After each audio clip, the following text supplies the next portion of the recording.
एक जरा वो कैंडल स्टिक लेकर आइएगा डेली। तो फ्राइडे के लोज लगाए थे हमने 25,318 के।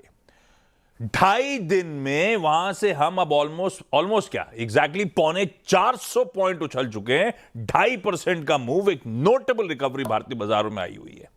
क्या इस बढ़िया मूव्स के बाद और लेग्स हैं इस रैली के या नहीं? वीरू से समझ लेते हैं। वीरू हाय, गुड मॉर्निंग। जिस ट्रेजरी पे हिट कर रहे होंगे वो एक इंटरेस्टिंग बैंड होने वाला है, अगर वाकई हम 125-150 पॉइंट ऊपर खुलने वाले हैं। क्या नोटिस करोगे? क्या वॉच ठंड नहीं है क्या? बिहार कह रहा हूँ, दिल्ली में क्या हुआ आज? नहीं, आज न्यूज़ रूम को मैंने गर्म कर रखा है एकदम। No AC at all. ज्यादा गर्म मत करना। खैर वीरू, आज की स्ट्रैटेजी है जी। देखिए आशीष, गुड मॉर्निंग। पहले तो और बड़ा अच्छा था कल का बाजार। First half belongs to expiry factor, और मैंने अपना जो कल का पहला स्टेटमेंट कहा था कि लॉन्ग और शॉर्ट के बीच में वो जो दो एवरेज खड़े हैं, दैट्स 10 और 20। Cell and rise below RS1 10-20 खुल के बेहतरीन तरीके से कोलैप्स हुआ। बेस 1 को टेस्ट किया, एक्सपायरी फैक्टर था। बेस 1 पे पुट राइटर्स थे 25,500 पे 400 पे, वहीं से इसने पुल बैक दिया। बट मेरे लिए निर्णायक क्या है?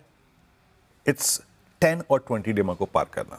587 एंड 661। उसके बाद जैसे कमेंट्री मेंशन था, इफ वी क्रॉस 10 डेमा और 20 DEMA, a swing towards 25,700 is quite likely. 25,700 no doubt. आप बिल्कुल सही कह रहे हैं कि बाजार ने शायद एग्जिट पोल को कुछ पहले सेंस करके रिएक्शन दिया है। इन एग्जिट पोल्स के मुताबिक जो भी हमारे सामने सिचुएशन है आशीष, जब तक कि ये नंबर्स वास्तविकता में ना परिवर्तित हो जाए तब तक एक स्कोप खुला हुआ है इन स्टैट्स में 25,900 तक का। शुरुआती समरी में कह रहा हूं। क्यों? क्योंकि इस स्विंग के अगेंस्ट FIs की सेलिंग थोड़ी कम पड़ गई। That's good. कल अगर आप उनके कैश के फिगर्स को देखें तो वो थोड़े से रिड्यूस नजर आए। 803 करोड़ रुपए की सेलिंग, 2188 करोड़ रुपए की FIs की DIs की बाइंग। इंडेक्स पे कल उन्होंने कम मैग्नीट्यूड में, बड़ी कम तीव्रता में सेल किया, लेकिन फिर भी 612 करोड़ रुपए का सेल किया। स्टॉक फ्यूचर्स में 21 करोड़ रुपए की बाइंग थी। नेट शॉर्ट करीब 1,60,000। मैं कैसे सेशन को अप्रोच करूंगा? देखिए, अगर आपने 10-20 डेमा के ऊपर लॉन्ग किया, अच्छी बात है। कैरी किया, अच्छी बात है। अगर नहीं किया तो बताओ डी ट्रेडर आपके पास क्या हो रहा है इस ट्रेजेक्टरी में। आइए लेवल्स लेके आइए। ऑप्शंस के मुताबिक कल 25,700 पे कोई कॉल राइटिंग नहीं थी, 800 पे नहीं थी, 900 पे नहीं थी।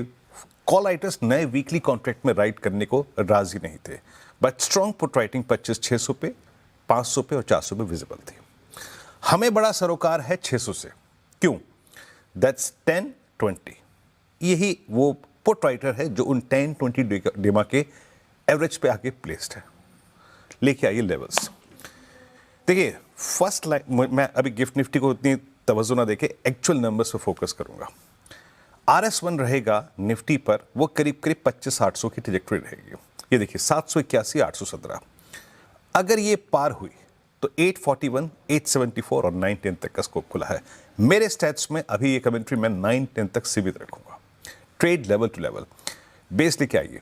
देखिए बेस हमारा क्या है? बेस हमारा वो है जो हमारा कल का रेजिस्टेंस था, जिसके कटने के बाद तेजी आने के चांसेस थे।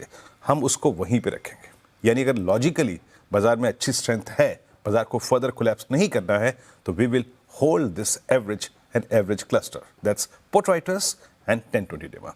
तो बेस 1 के ऊपर के आप किसी भी तर्क संगत डिप को बाय कर सकते हैं। बट फिर याद रखिएगा, अगर हम बेस 1 तोड़ रहे हैं 10-20 डेमा की trajectory, that again a slip towards 509 is quite possible. यह है Nifty. Please please please risk reward ratio का ख्याल बतौर डे ट्रेडर जरूर रखिएगा। रही बात निफ्टी बैंक, क्या खूबसूरत ट्रेड दिया इसने। आशीष, मैंने कल सुबह कहा था कि मैं बैंक निफ्टी पे ट्रेड लूंगा अपनी शर्तों पर। अ स्लिप टुवर्ड्स 20 डेमा 57,610 मिले, बाय कीजिएगा, ग्रिप कीजिएगा।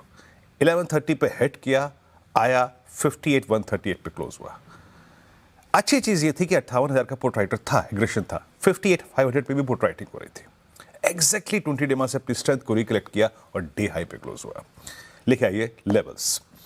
देखिए यहां पर अगर आपने लॉन्ग कैरी करा तो अच्छा है, नहीं करा तो भी कोई बात नहीं है। अभी 5500 पे, 58,500 पे बड़ा कॉल कंसंट्रेशन है। उसके बाद 59,000 का कॉल राइटर कल मुझे बैकफुट पे नजर आया और स्ट्रॉन्ग पुट राइटिंग हुई। अगर आप देखें अभी भी खड़ी हुई है 58,000 की स्ट्राइक पे। लेवल्स लेके आइए। First line of resistance Nifty bank पे होगा वही 14 लाख का आउटस्टैंडिंग वाई वाला एरिया 58,500, 414,567 बाइसेक्ट होगा तो 681,788 एंड 864 और इनफैक्ट 940 की ट्रेजेक्टरी खुल जाएगी। और एक बात याद रखिएगा, as of now as per the stats base one persist करता है 57,800 की ट्रेजेक्टरी में, 57,640 की ट्रेजेक्टरी में, लेकिन पोस्ट गैप अप हमारा नया बेस होगा 58,200, 58,000। उसको थोड़ा तवज्जो दीजिएगा, अगर कोई डिप्स आती है उसको बाय करने के लिए। आशीष। परफेक्ट। ये है निफ्टी बैंक की आज वेडनेसडे के सैंडविच सेशन की स्ट्रैटेजी।